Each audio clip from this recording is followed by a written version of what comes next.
sa DOE. Pero pa yung maganda. Pero hindi process, nahirapan niya naman yung mga tao. Hindi ba yun?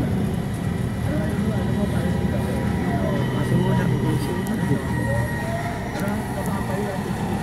kasi siyempre, ito pa yung mga ito napakadali ng ekonomiya, madaliin ang pang-negosyo, ikot ba yung business, pero sa dami mo ng itinapatang mo sa mga kababayan natin, sa mga negosyante.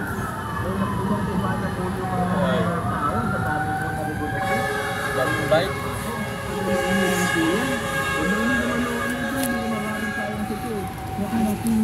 Yung mga transaction fees para sa mga mahihirap natin. Saka bonus fee. Tapos, Ang tignan ninyo dyan, yung mga umaabuso, halimbawa yung mga, meron dyan, yung mga nawawalang, ano ba tawag doon, load? Babawasan yung digital babat. Yan ang tignan ninyo at habulin ninyo, yung mga gumagawa, hindi kahirapan yung mga agency, yung biglang nababawasan. babalik natin, baka nakalimutan ha. DSK, ano na po nangyari doon sa investigasyon niyo sa Globe? Nangyari po ito noong Nobyembre. Sabi niyo ilalabas ninyo ang resulta sa Enero.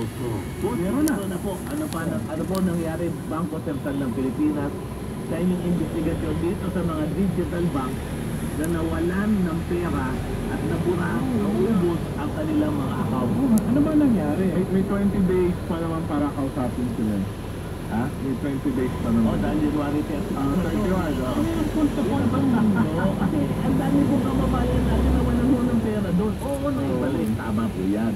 Pero tanong, bakit nawala in the first? Bakit nawala? Pero paano may iwasan itong institution? Ano ba ang mga steps na ginagawa na para ito makahiliwas tayo ating mga kababayan?